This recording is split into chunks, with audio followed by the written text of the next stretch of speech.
Thank you for joining Private Vista's divorce resource, The Home in Divorce. I'm Mary Beth McLean, a lead advisor and partner at Private Vista and one of your moderators for today.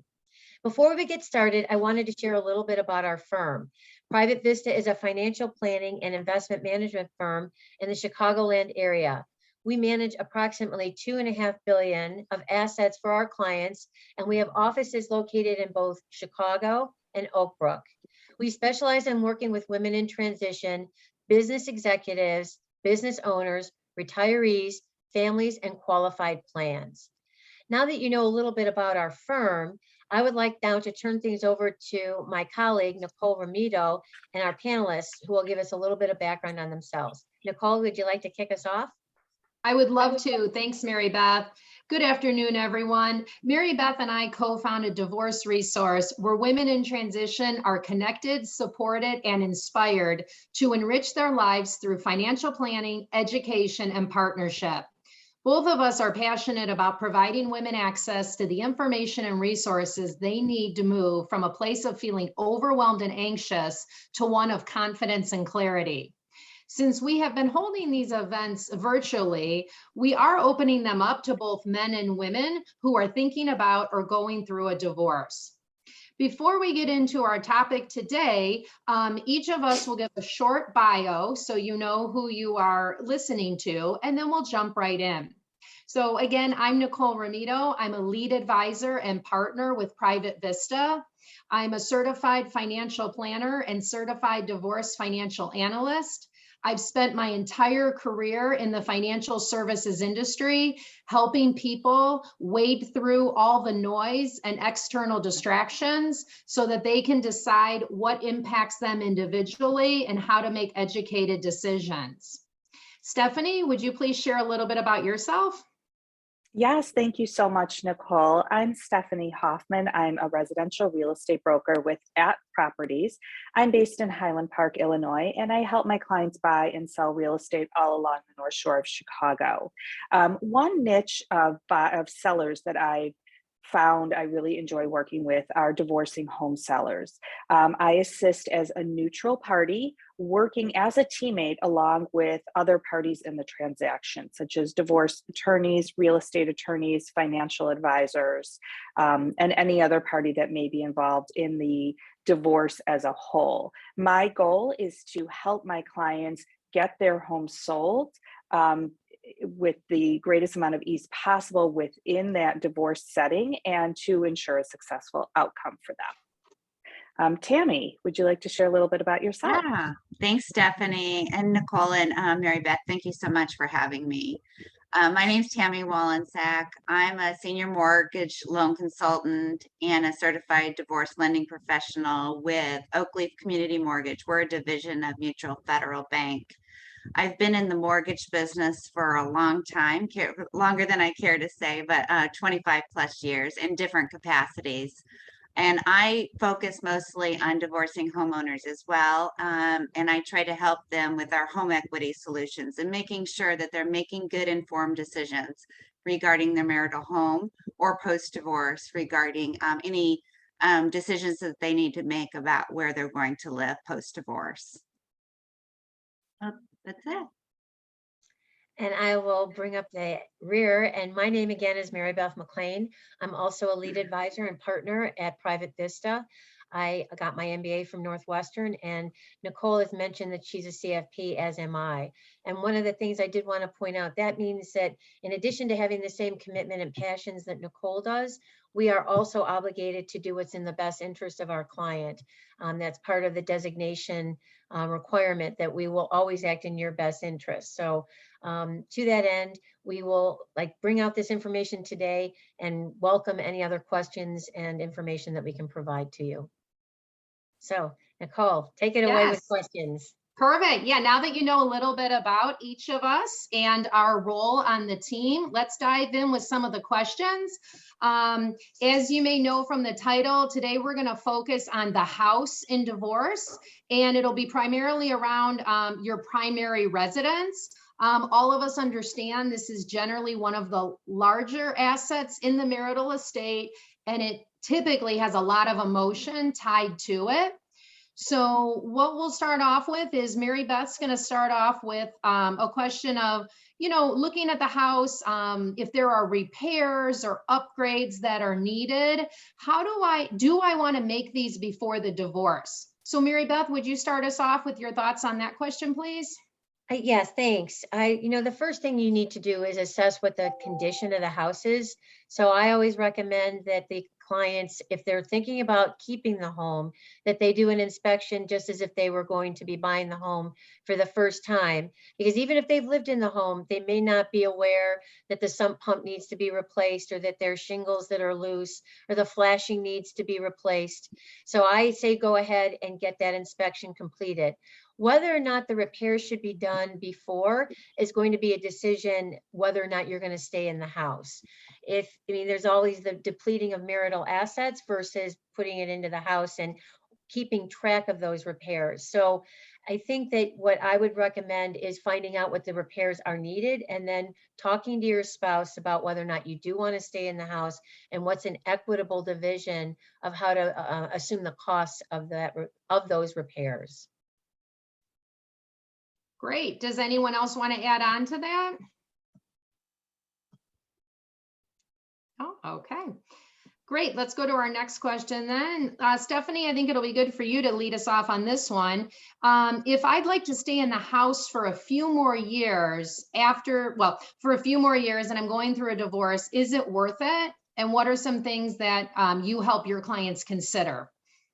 Yeah, so that's a great question that a lot of people struggle with. And like most things, that's really a very personal decision depending on your specific situation. So you have to look at what are the carrying costs of your home? What is your monthly upkeep? What are your taxes? Are these financial costs that you can handle over the next few years? And what are your reasons for staying in the home? Are they purely emotional? As we talked about, everything with the home really has such an emotional component to it. And you really have to separate that emotional from the financial so that you can make the best financial decision possible for yourself and your family. And I think one other key component to that is, what's the market doing right now? So if I were speaking to somebody asking if they should sell their home now or wait, clearly none of us have a crystal ball, so we don't know where the market's going to go. But what I can tell you is we're seeing home values that haven't been this high since 2007. So if you're thinking about selling your home, if you're on the fence, I would say this is a great time to sell. Inventory is super low. There's a lot of pent up demand. So you're going to get more for your home now than you would have a year or two or 10 ago, and that you may going forward. We just don't know how long this is going to last, especially as Tammy could probably speak to, we're seeing rates starting to creep up. So you really have to take all of those factors into consideration when making that decision, and consult with your financial advisor and with your lender and with a real estate professional about all those things. I think one thing I would add on to that as well, and we don't have any family law attorneys with us today, but if this is something perhaps often we'll see, our youngest child is a junior in high school, or maybe, sophomore, with a couple more years, let's keep them there for the school district. One thing you'll want to work out with your soon-to-be ex-spouse and the attorneys is, you can still kind of outline how the deal, how proceeds can be allocated, when we get into a different market, if you needed to reduce the price, how would that be handled? Any type of staging costs and things like that. So if you do decide to stay in the house, you want to have that full conversation so that you're outlining and agreeing to, and then it'll be documented in the marital settlement agreement and or a side letter. So you're not having to come back a couple years down the road with now your ex-spouse and then re-engage the attorneys. Mm-hmm. Okay. Tammy, our next question will be for you. I'm not currently employed. Can I use child support or maintenance to qualify for a mortgage? So yeah, that's a great question, a question I get often. And it's really kind of projecting into the future. on what you need to qualify. And in the mortgage business, it's qualified income. And what we look at is that the income has been received for the last 6 months post the closing of the mortgage, and that that it continues for the next 3 years. So let's say it's child support and you have a 16-year-old child and you're going to only receive that till he or she is 18. That does not qualify for income purposes for the mortgage. But if you're going to be receiving it for, if your agreement is that you're going to receive it for the next 3 to 5 years, let's say, for example, then I can use it. So it's really critical that you consult with a mortgage professional to make sure that, that the maintenance, the child support or maintenance can be used to qualify for the mortgage. And Tammy, can you just comment a little on, we've had clients, even if they didn't have that history of maintenance or child support, but they were getting a very nice settlement in terms of, other assets, whether they be, other pieces of property, or they were actually getting a nice, liquid investments, I would say, where they were maybe getting 3 to 4 million, and then commenting on that as to whether or not they would be able to qualify for a mortgage.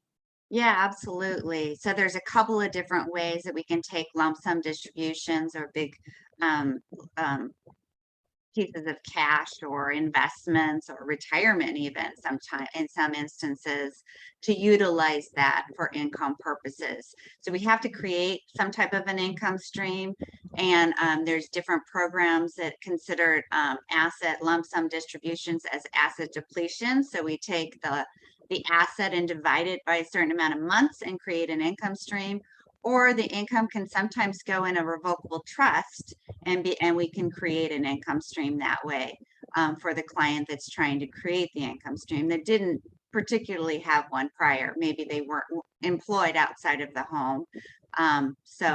Yes, there's different creative ways that we can do to take assets to create income.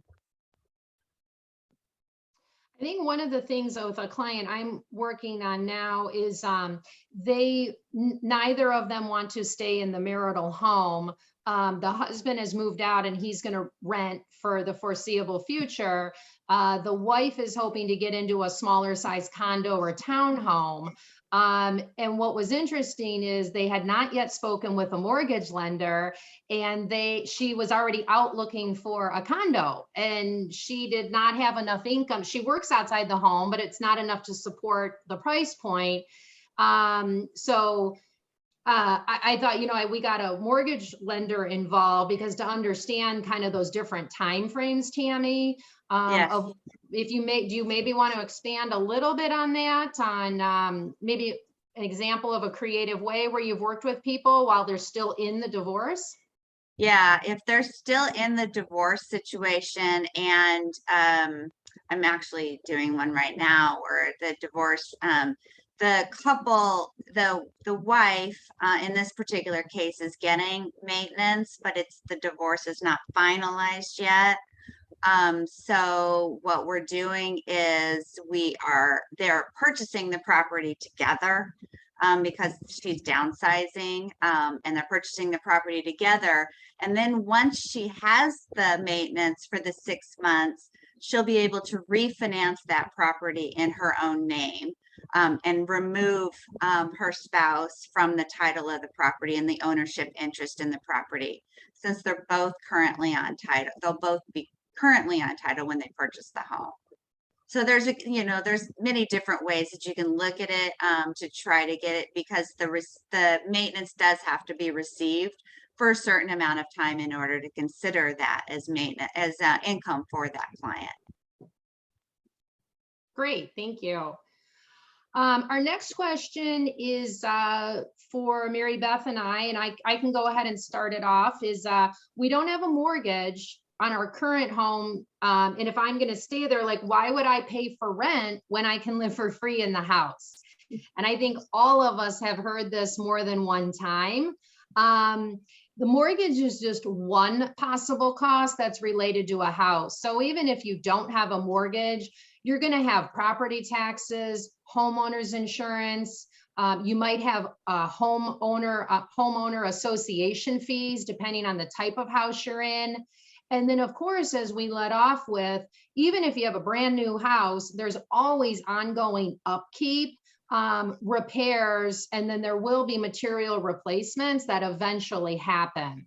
So it's really important that you factor in what is the overall run rate or carry cost, both today and things that could be coming down the road when you're evaluating if I could go and rent. It would be X number of dollars a month versus staying in the home. The other thing I know Mary Beth and I often point out as well is if your soon-to-be ex-spouse, maybe they did all the snow removal, they enjoyed doing the yard work, maybe they were handy. So if they're no longer living in the house and they don't have an interest in it, it's important that you're adding those costs that you're now going to have to pay for when you're evaluating this piece of the settlement. Super important. Good points, Nicole. Thanks. Mary Beth, anything you want to add on that one? No, I think, like I said, we started out with the repairs and things like that. You just have to be mindful of, it's not just the mortgage that causes you to have a cost for a home. So. Perfect. Yeah, Stephanie, and that's what, oh, go on. I can say that's one thing you'll find by working with the team is, although everyone has their area of focus, because all of us have been working with clients in this area, we'll know maybe either who to point you in the direction to or some questions to consider that you haven't already. Stephanie, did you want to add on to that? I just was going to reinforce what you mentioned about the upkeep, and all of a sudden, maybe you had a partner in the home who was doing all of these tasks and then they're gone and you're stuck not, maybe not understanding how to take care of something or having to outsource that chore to somebody else. And it could get very costly and it could get frustrating too. So you have to, again, remove the emotional aspect of it and say, okay, what is this really going to look like, me staying in the home without the financial and other support that may have been there before. Yeah, great. Let's go to our next question, which is for you, Stephanie. Can you please explain to us the difference between a fair market value and an appraisal? Yeah, and that's a great question because I get that all the time from my clients when we're talking about listing their home at a specific price. They'll say, well, I just had an appraisal done a year ago and here's what it was. And that's not necessarily matching up with what you're showing me, or even worse, we're getting people say, well, Zillow says my home is worth this. So, let's just be really cautious about the Zestimate. Let's step away from Zillow for a moment and look at really what is the fair market value of your home. So that's going to be something that a real estate professional is going to look at for you. Basically, it's simply, what is somebody willing to pay for your home in this current market?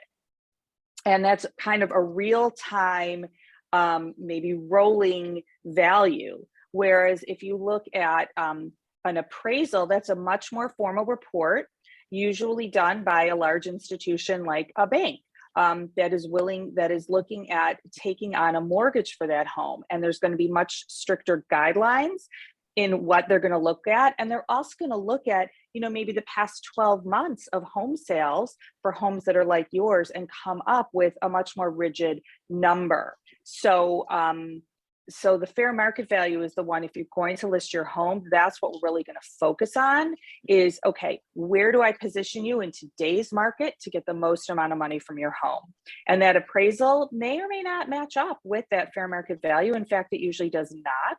And it depends on where the market is, whether that fair market value is going to be higher or lower than an appraised value. So I hope that demystifies it a little bit. Tammy, would you like to add on too? Because oftentimes if people are getting the value at the beginning of the process, because they're trying to figure out what is the size or the total value of our marital estate, can you perhaps share on the different timings when they get to the point where they're looking to actually get a loan and how that ties in? Yes, any lender is going to require their own appraisal. And an appraisal for mortgage purposes is good for 120 days. If it's past the 120 days, sometimes you can get a recert of value, meaning they can go out and look for new additional comps that might have closed within a certain timeline to support the value.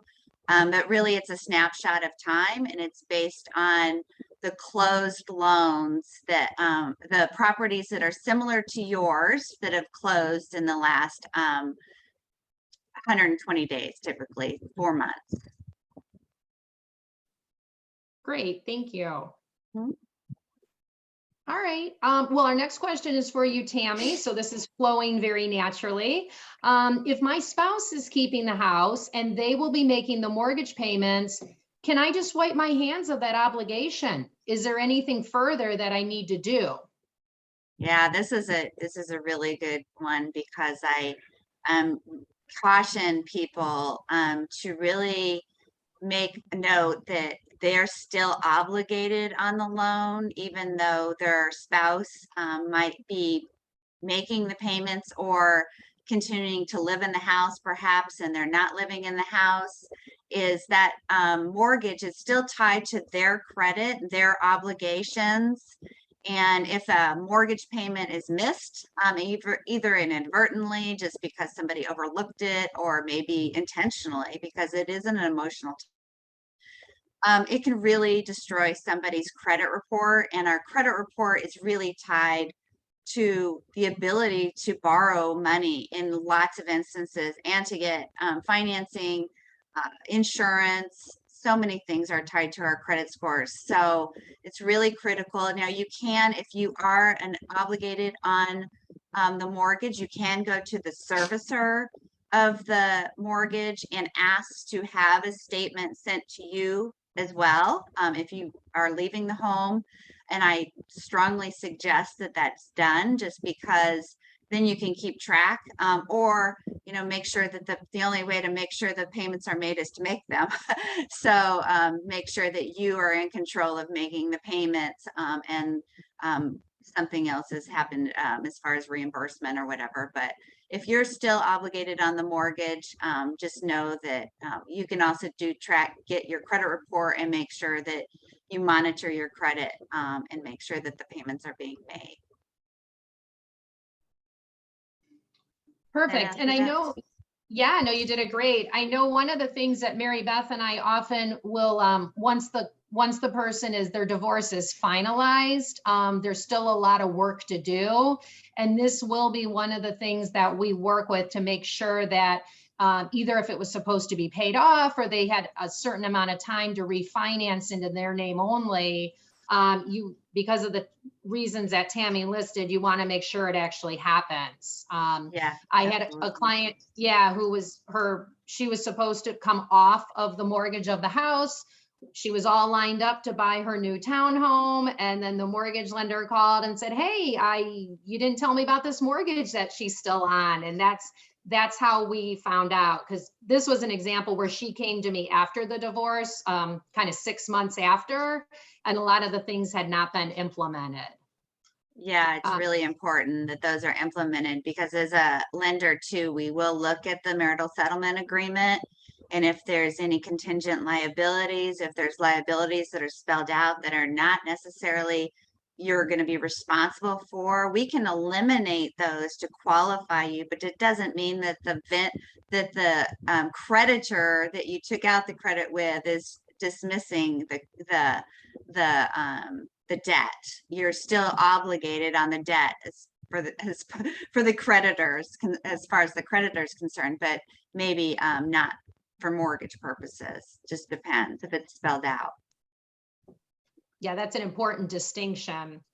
Well, and we've also seen it where the person may not be on the mortgage, but they're on the title. So you just have to make sure when you bring the house as part of the marital settlement that you do understand how it's titled and who is responsible for any debt on it. So yeah, that's not unusual.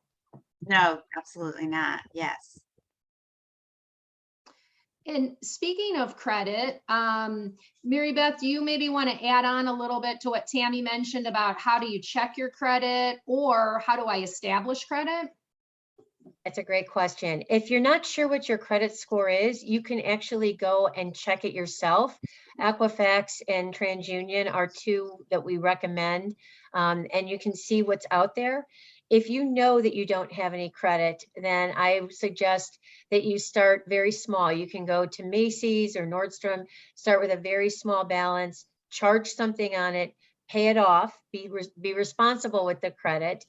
Just because you have a credit card doesn't mean that you have the funds to pay it off. So that's really the best way to start building your own credit.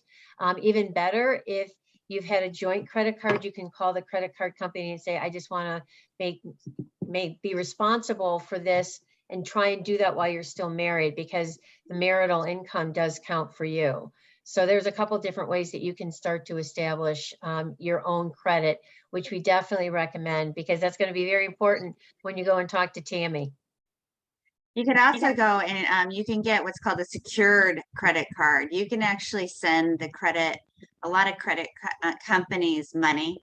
So you can send them $500 of your own money, and you can utilize that money, and they'll report it to the credit reporting agency as well, which is called a secured line. So you're using your own money, but they're reporting it to the credit reporting agencies, which establishes credit. So that's another way that I always counsel people as well. Another thing you could do too is while you're still married, the credit card companies will ask for your household income. So you could do that to establish like a Visa or a MasterCard, one of the more like broadly accepted cards. And then that way you can open it in your name. Definitely follow Mary Beth's tip of starting to use it and then paying it off, because just having the card is the first step. Tammy, do you maybe want to talk, or Mary Beth, anyone talk a little bit about the difference between, like, what if you're only an authorized user on your spouse's cards? Would you still need to establish credit in your name? Yes. Yes. Sorry, I teed up both of you, my bad. Yeah. Go ahead, Mary Beth. No, I mean, the answer is yes. I mean, being an authorized user just means that you have somebody else responsible for the debt. And, credit cards and mortgage lenders are forward-looking people. They want to make sure that you have the assets to pay off the debt going forward. And being an authorized user, they're really looking backwards, because if you were not the person that was recognized with the income to pay off the debt, then you have to go back and establish your own credit doing those things, using the tips that we just provided. Yeah, correct. And if you're going to be removed, you could be removed from that creditor as well, which could leave you with no credit if you're removed from the creditor. And I think one question we commonly get as well before we wrap up on the subject of credit, because as Tammy mentioned, it is very important. Even if you prefer to pay only cash or things like that, the credit score drives so many decisions that are made for you about your life. What about if you're pulling your credit report, as Mary Beth shared that you should do and can do? Tammy, how does that work if you're married? And let's just say I'm married and my husband has credit in his name only. Is that going to filter through to my credit report while we're still married? No, you're going to pull your own credit report with your own social security number. It's only going to reflect things it'll reflect things if you're joint. If you have a joint line of credit or something jointly, it'll say joint. But if it's only in your name, it's only going to reflect what's in your name. If there's lines of credit that's only in your spouse's name, those will not show up on your credit report. Okay. All right. Anything before we shift from credit, because it is such an important topic, anything anyone else wanted to add on that particular topic? Just that I like to give it is by law, you're allowed to get a free credit report in your name. So you can go to annualcreditreport.com, which is the site to go to, and they'll allow you to get an Equifax, a TransUnion, and a Experian report per year. You can get them all at once, or you can get them individually. So I always suggest just getting one at a time, and then you can monitor it throughout the year. So it'll give you a clear picture of where you are, and it's free. So Excellent tip. Smart. All right, well, let's pivot from that topic. Stephanie, what kind of prep is needed before listing our home for sale?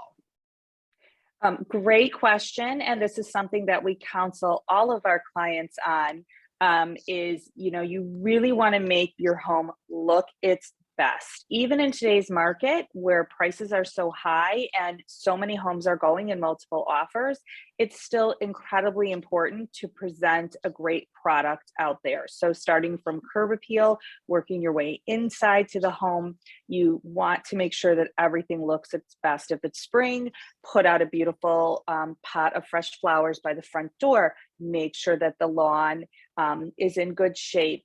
Go around the house and make sure that there's no touch-ups you need to do on the exterior painting or any kind of finishes. You really want people to pull up to the home and say, wow, this is a home that I want to see more of.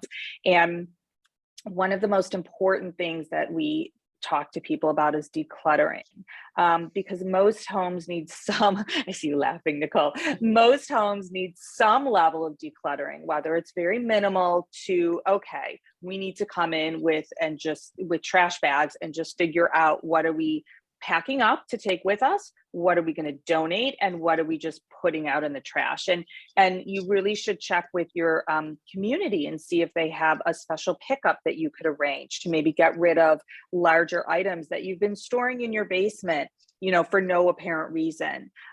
You really just want to minimize anything you can from the home to make the space look neater, look larger, look cleaner. And the one thing that we will do before we list a home is do a room by room walkthrough where we talk about decluttering and staging. And when I talk about staging, we're really repurposing what you already have. We're not necessarily talking about renting furniture to bring in. We're just talking about repurposing what you already have, because we want there to be minimal effort involved and minimal cost involved with that portion of it. And, it's also important to note that when you move, you're going to be naturally decluttering anyway. So let's start that process before you put the home on the market.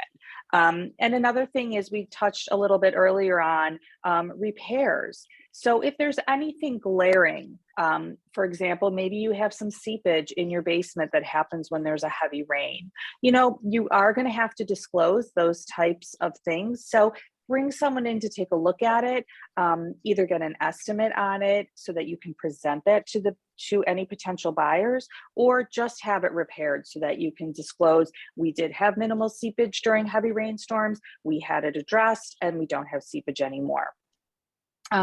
If you have other minor repairs, an exhaust fan in a bathroom that doesn't work, a loose toilet, things like that, you may want to just get those taken care of, because anytime there's something that needs to be repaired in a home, the numbers in a buyer's mind are going to be much higher than what it might really cost.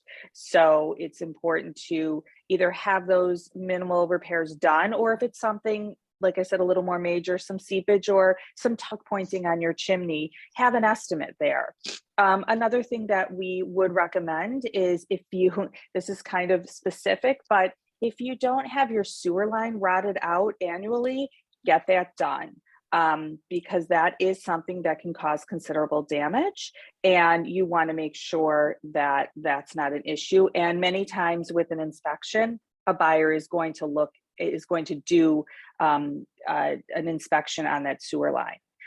You might even consider purchasing a home warranty that will cover you for the life of the listing, and then will transfer over and cover the buyer. So if you have older mechanicals and appliances, it might be a good investment, because while you're on the market, maybe your furnace goes out or your air conditioner goes out, depending on the time of year. This way, that home warranty will cover that mechanical for you, and you won't have to pay, as much out of pocket. You'll be paying the copay to have somebody come and diagnose the issue. But then you're covered, and you don't feel like, oh my gosh, now I'm spending $5,000 on something for a home that I'm about to sell.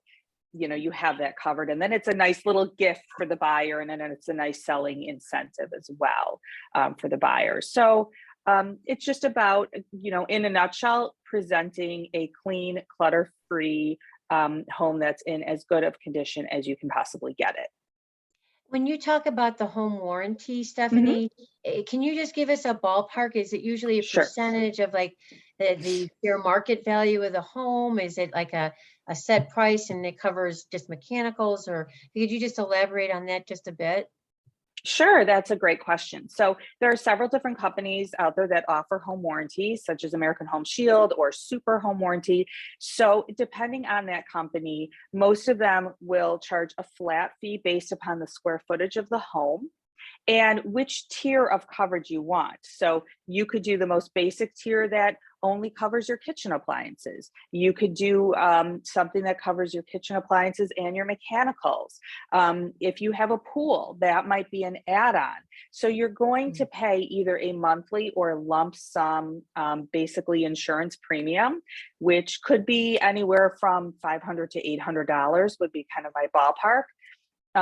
And you might pay it all in one lump sum, or you might split it up monthly. I think with most of the plans where you're purchasing as a seller and then it's going to carry over to the buyer, you would pay it up front, and then you're going to pay a copay if there is a problem. So maybe it's $100 for them to come out because your dishwasher's leaking. And they come out and they diagnose the problem with the dishwasher, and they either repair it or replace it, and you've covered it in that $100 copay, as well as the premium that you've already paid.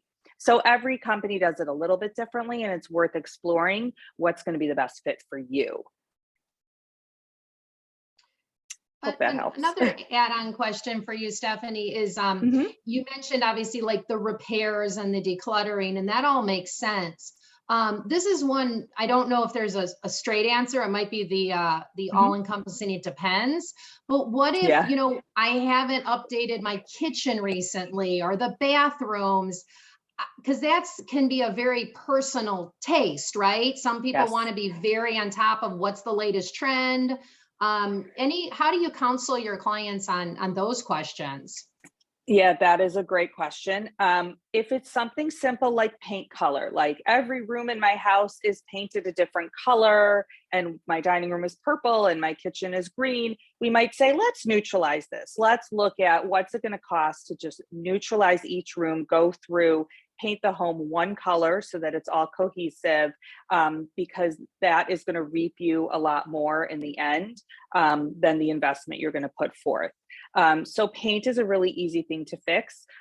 If it's carpet, if you've really outdated carpeting that's maybe in bad condition, but there's original hardwood floors underneath, we pull that carpet up so that we can show those beautiful hardwood floors, because that is something people really, really value. If you're looking at an entire bathroom or kitchen that was done, 40 years ago and isn't, quite up to what buyers are looking for today, that's a much bigger project, as you can imagine. So we would probably say, let's leave it as is, and let's just price the home accordingly. Make sure that the home reflects what you're getting with the purchase. So it's a kitchen that needs to be updated. It's going to go for less money than the home next door that has a kitchen that was done in 2021. So it sort of is that it depends, but there are certain things that are easier to address than others. And we'll just sort of go through and you rank, you prioritize what's gonna be the most cost efficient project for you to do. Perfect. Thank you. Yeah, you're welcome. Tammy, let's switch back to you. And at what point in the divorce process should someone reach out to start talking with you?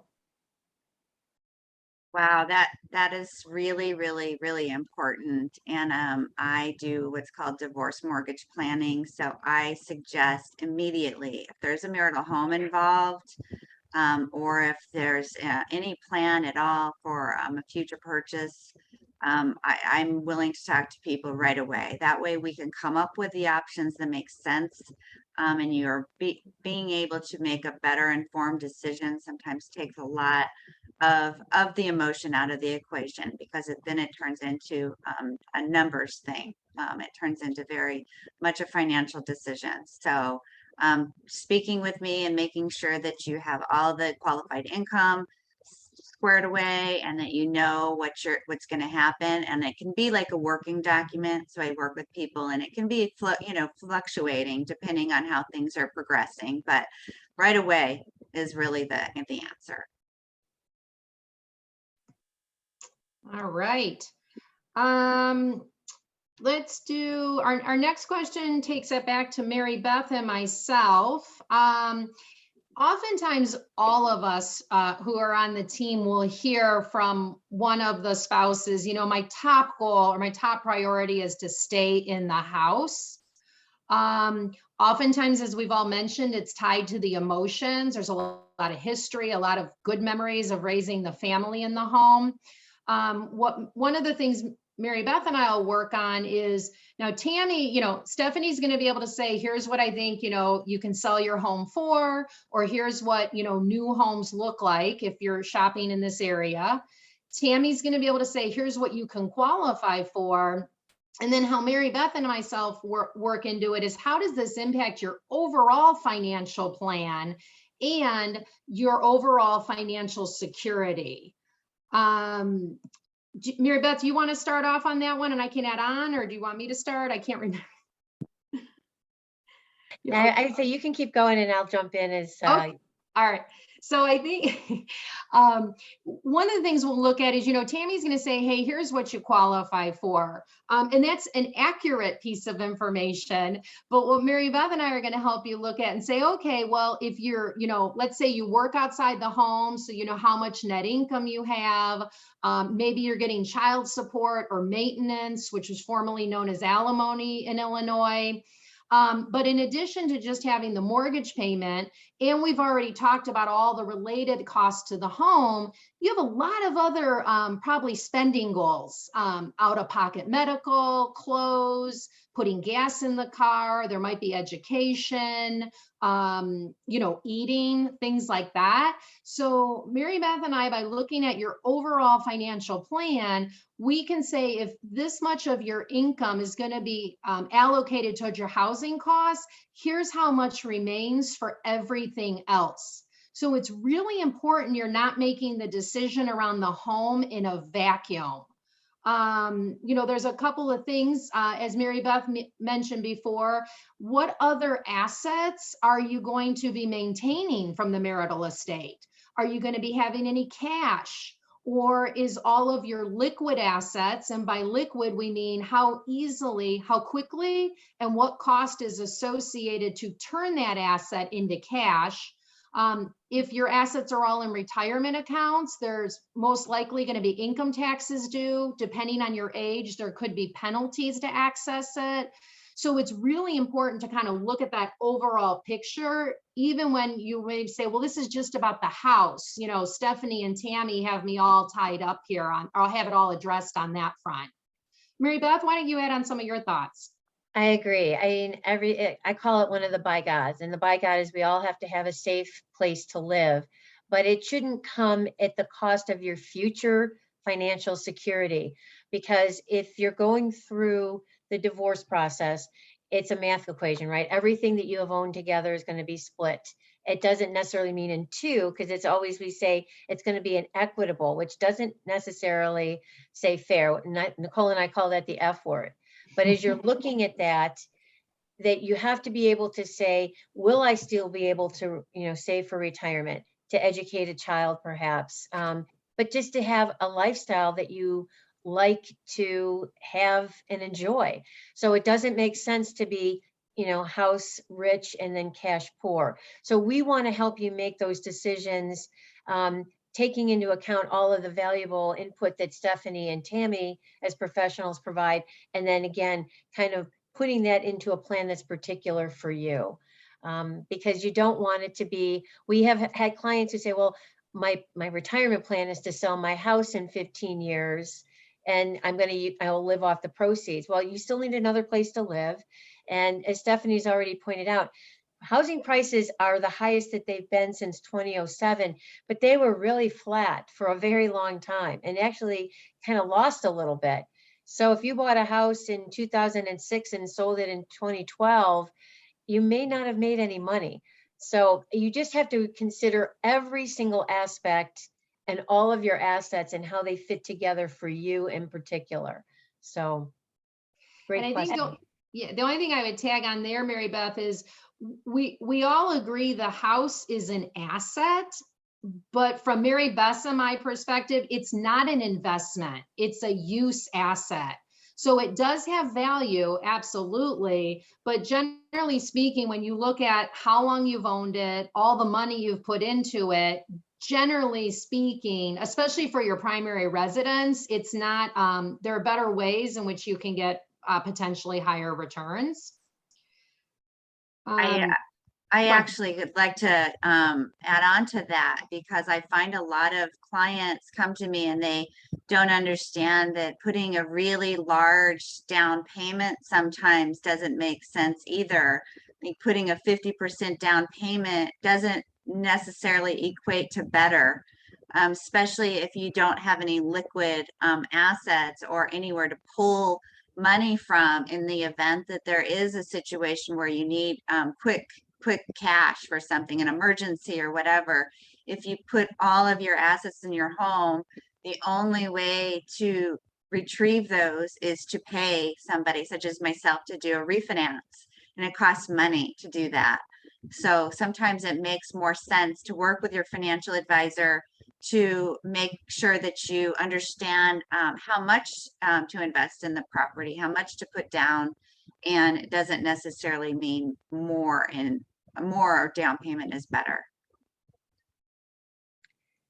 And Nicole's already pointed this out about the MSA and ironing out any details. If you choose to stay in the house and for 2 years and agree to sell it, maybe after the youngest graduates from high school. But you know, if you choose to stay in the house and then 2 to 3 years down the road, you kind of regret that decision and then want to go sell, the commission to sell that home is now going to be borne solely by you as the sole owner of the home. So I always point that out to people too, that might be the safe thing emotionally for people to do, because it feels right. Like I'm dealing with all this other stuff. I've got all these emotions going. My kids are, you know, and going through this process with me. And they say, if I stay in the home, it's going to be good, which is probably true, but maybe not down 18 to 24 months later. So if you have any inkling that this is not where you want to be down the road, because from a financial perspective, you should be in a house at least 5 to 7 years so that you can build up equity and cover any costs that you would have to incur to sell it. So Stephanie and Tammy and Nicole, I think any thoughts that you have on that too? Yeah, I think that's a really good point. I always tell my clients who are ready to sell, you know, there is a cost associated with selling your home, not just the prep work and getting your home into selling condition, but also actual costs that you'll feel at the closing table. We always say, you know, somebody's not just coming with a suitcase of cash and paying you to buy your home. It's going to cost you, could be anywhere between 8 and 10% of the sale price of your home to sell it, between a brokerage commission, title insurance, attorney's fees, plat of survey. There's other miscellaneous fees in there as well. So you always want to budget for that. And it could be a really large, you know, chunk of cash that you need to think about. So I think, just like you said, it might feel really good and safe at the moment to stay in that property that you've become accustomed to, or that's been the home that your children have grown up in. But let's look, you know, a little bit further down the road and see, you know, what's going to be right in the long run. And that may be making that decision today to sell the home so as not to have to carry the burden of all those costs on your own. Yeah, and I would add on, I know that you both hit on like our big priorities. Well, everything is changing in our lives. So I'd like to keep this one Mhm. thing consistent, usually Sure. for the children, but I think for themselves as well, which is completely understandable. I think when we've seen people come out on the other end of divorce, sometimes it's really nice to have a fresh start. And people just say, this is my home. I get to make all the decisions. If I want to have that green house, that green couch, I'm going to get it. And I don't have to, negotiate or argue with anyone about it. So sometimes the fresh start is nice. And the other thing I would add, and again, it depends on the markets, but oftentimes we've been programmed, or people have the idea that renting is bad. They're throwing money away. And so if you're not sure where you're going to want to be living ongoing, as Mary Beth pointed out, if you're buying a home, you really want to plan to be there for at least 5 to 7 years. So oftentimes clients have rented and they said, that was the best decision I ever made, because you know what, my whole new social circle or my new job, it's all on the other side of town, or it's downtown and I'm in a suburb. And they're like, now I can move to where my next chapter of my new life is going to be. So you just never want to rule out anything without investigating it with the full team to understand all the pros and cons. Well, I think looking at our time, we are about ready to wrap up. So with that, what we'll do is, first of all, Mary Beth and I want to thank Stephanie and Tammy for sharing your time, your tips, and your wisdom with everyone, because this is a large asset. And as we said, it's tied a lot of emotions, and it's usually a big point of discussion in the divorce proceedings. Before we go ahead and wrap up for the day, each of us will take a couple of moments to share what we call our kernel of wisdom. Mary Beth, do you want to start us off with that? Sure. I guess I would say the first thing that I would like for people to remember is your divorce is unique. It is unique to you, your spouse, and your kids. And as it pertains to the house in particular, Stephanie's already pointed out that, your neighbor might say, hey, the people down the street, they say, right? The Greek chorus of they say they got, 10%, 15% over list. And there's unique circumstances for all of that. There's a reason behind that. It just doesn't happen. And just because it happens down the street doesn't necessarily mean it's going to happen for you as well. So I think that it's really important to remember that it's good to gather information and do your due diligence, but to work with a team of professionals that can help you figure out what is best for you in your own unique situation. I'm going to throw, would you like me to throw it, or are you going to throw it? You can, perfect. I'm going to throw it to Tammy. Okay, great. Yeah, I think there's so many things that we could talk about in this, but the one thing I think is to do your best to keep the emotion out of these decisions, and utilize your divorce team to help you make better informed decisions, and to really not use your attorney to make these decisions, to really build a team of professionals to surround you to help the attorney put your settlement together and get you through the legal process. I think that's really important. Not to use, you can really reduce a lot of the costs if you keep all these decisions with the professional that can best suit you to give you the information. So that's what I would say is don't use your divorce attorney for all these decisions that need to be made, and surround yourself with professionals that can help you. Perfect. And Stephanie? I 100% agree with both Tammy and Mary Beth about surrounding yourself by a team of capable professionals who can help you. And the one thing that I really want to say is important is to have a plan. So I can just speak in the context of selling your home, have some kind of plan going in, and work with your real estate professional, work with your attorney, your divorce attorney, to say, okay, we're going to list our home at this date. for this price. And then if it doesn't sell within X amount of days, we're going to adjust that price to this price. And understand that, you know, you can't just sit at one price and wait for a buyer to come. You have to meet the market where it is. And if your home isn't moving at a certain price, make sure that you have a plan. And then you're going to have a plan for the next step. How much off of my list price am I going to accept?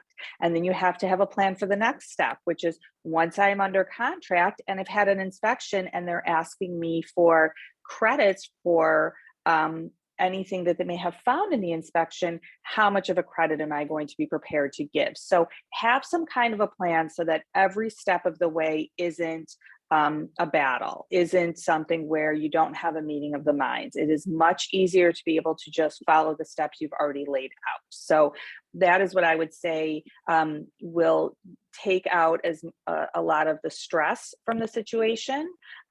Just have that plan in place and have your professional team in place to help you through it. And I want to say thank you so much for allowing me to participate today. I really appreciate it. Well, you're welcome. Those are all wonderful kernels of wisdom. I echo everything everyone said. I'll just add on, I think, two things. One is absolutely have your team in place, and really the sooner you can get the team involved, the better off you will be. You don't want to be going down the path of saying, oh, I think we have our settlement or agreement in place, and then find out either A, it doesn't bode well for your overall financial security, or you can't qualify for financing to the terms you agreed to. So get everyone involved sooner than later, and then really listen to your team. All of us have been through hundreds and hundreds of divorces. So we have a lot of experience of understanding how this works, what are some of the options. And again, at the end of the day, you just need to make the decision that's right for you and your family. So with that, I'm going to turn it over to Mary Beth, and she will wrap us up here. So thank you, everybody. We are going to add eventually everybody's contact information. So if you've got specific things that you want to share with us, or you would like to consult with us, we're happy to do that. Provide a complimentary session to each of you. So eventually, like I said, our marketing manager will add that information to this recording. But we want to thank you for being with us today. Stephanie and Tammy, again, thank you for sharing your thoughts and knowledge. And we do these regularly. So if you would like to be added rather to our distribution list, please contact Nicole Young at nyoung@myprivatevista.com. Thank you very much for joining us today, and we wish you a great day and a good start to your week. Thank you. Thank you. Thank you.